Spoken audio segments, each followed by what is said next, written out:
Hey everybody, this is TJR. I just got word that CBS has now greenlit a new Star Trek series entitled Strange New Worlds. This TV series is of a special interest to me because it will feature the pre-Captain Kirk crew of the Enterprise, commanded by Captain Christopher Pike.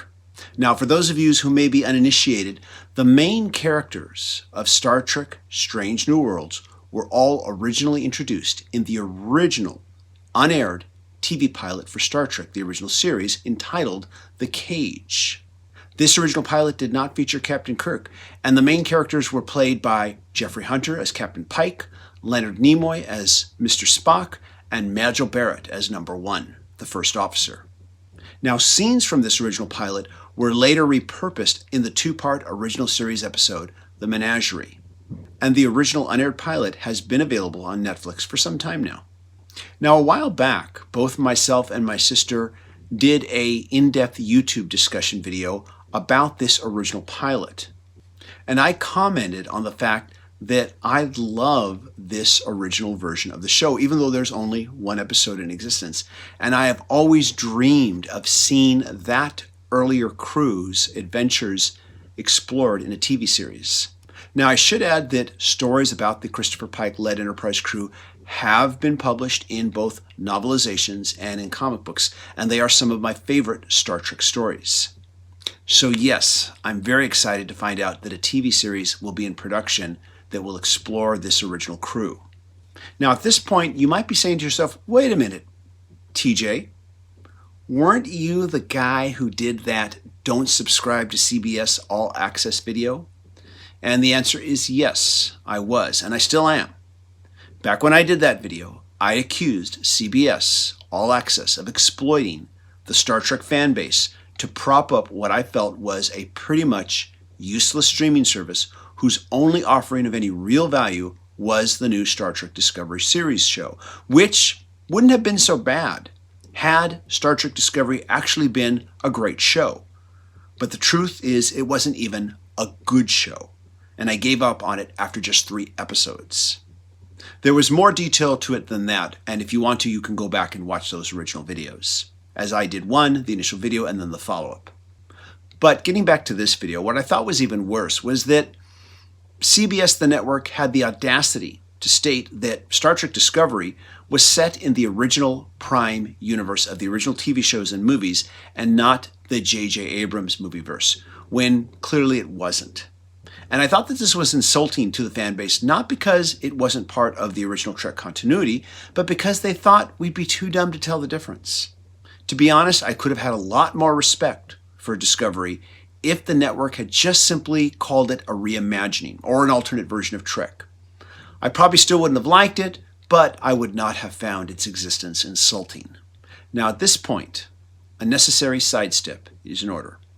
Back when I did that initial video, I got a lot of comments and messages from viewers who also felt that the show was bad.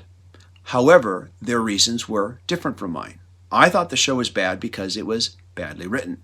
These viewers told me the show was bad because of SJWs and the show being woke. And these were terms that I had never really heard before. They also made numerous comments about the show enforcing diversity. So I did a little research, and I found that there is an angry mob mentality being cultivated on the internet by outrage merchants. And if you wonder what I mean by that term, outrage merchants are people who profit by stoking outrage on a particular topic over the internet. They do this through internet blogs, YouTube channels, etc. To those of you complaining that Star Trek Discovery was, and I'm going to use your terminology, quote-unquote, woke, I have news for you. Star Trek has always been woke. It has always promoted diversity and has always upped that diversity ante with each iteration. Make no mistake, Star Trek Discovery was bad, but having a diverse cast doesn't make a TV show bad. Bad writing makes it bad. And Star Trek Discovery was badly written. It appeared to be made by a creative team that had only a surface-level knowledge of Star Trek, and it jumped the shark in its first 3 episodes. There was no way I was going to pay $5.99 a month for the right to watch this with commercials. So I canceled my free trial, voiced my complaints on YouTube, and moved on with life and said, oh well, maybe the next time they will make a good Star Trek. And then the pandemic happened, and CBS All Access allowed anyone to watch their new Star Trek show, Picard, without submitting any payment info. In all honesty, I appreciated this gesture from CBS All Access, so I took them up on it. I watched Picard and thought it was the reverse of Discovery. I thought it was really good.